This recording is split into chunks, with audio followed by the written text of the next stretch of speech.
નમસ્કાર, આપ જોઈ રહ્યા છો નેશન પ્લસ ની હું છું હિરલ આપની સાથે. અરવલ્લીના મેઘરજ તાલુકાના ગ્રામ્ય વિસ્તારમાં એક 31 વર્ષીય મહિલા પર 2 વખત દુષ્કર્મ આચરવામાં આવ્યું હોવાનો બનાવ સામે આવ્યો છે.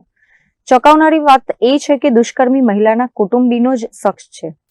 મળતી માહિતી મુજબ આશરે 14 દિવસ પહેલા રાતના સમયે જ્યારે મહિલા પોતાના 2 બાળકો સાથે ઘરમાં સૂતી હતી ત્યારે તેમનો કુટુંબી ઉજમાં પગી ઘરના પાછળના દરવાજાનું તાળું તોડીને ઘરમાં પ્રવેશ્યો હતો.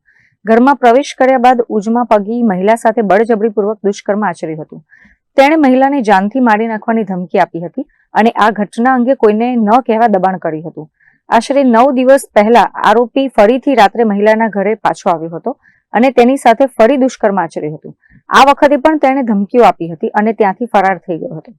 તાજેતરમાં મહિલા ઘરેથી દુકાન તરફ જઈ રહી હતી ત્યારે આરોપી ઉજમાં પગી તેને રસ્તામાં મળ્યો હતો અને ઘરે આવવાની ધમકી આપી હતી, જેથી ભયભીત બનેલી મહિલાએ પોતાના પતિને ફોન કરીને સમગ્ર ઘટનાની જાણ કરી હતી. ત્યારબાદ મહિલાએ પતિ સાથે મળીને મેઘરજ પોલીસ સ્ટેશનમાં ઉજમાં પગી વિરુદ્ધ ફરિયાદ નોંધાવી હતી.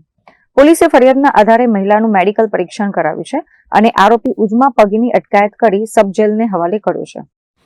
તારીખ 17/2/2024 ના રોજ મેઘરજ પોલીસ સ્ટેશન ખાતે દુષ્કર્મનો ગુનો રજીસ્ટર કરવામાં આવેલ છે. બનાવની હકીકત એવી છે કે આ કામના ફરિયાદી બેન છે, એમના પતિ બહાર રહેતા હોય, એટલે આ કામના આરોપી છે ઉજમાભાઈ હેમાભાઈ પગી, જેઓએ ફરિયાદીના ઘરે વારંવાર જઈ અને એમના પતિને તથા બાળકોને મારી નાખવાની ધમકીઓ આપી અને વારંવાર દુષ્કર્મ આચરેલ છે. જે અનુસંધાને મેઘરજ પોલીસ સ્ટેશનમાં ગુનો રજીસ્ટર કરવામાં આવેલ છે અને ગુનાના કામે આરોપીની અટકાયત કરી લેવામાં આવેલ છે અને આગળની તપાસ હાલ ચાલુમાં છે. Kapil Patel, nation plus news, Aravalli. સમાચારોના સતત અપડેટ મેળવવા માટે અમારી નેશન પ્લસ ન્યૂઝની યુટ્યુબ ચેનલને સબસ્ક્રાઇબ કરો, બેલ આઇકન દબાવો અને જોડાયેલા રહો ફેસબુક, ઇન્સ્ટાગ્રામ અને ટ્વિટર પર.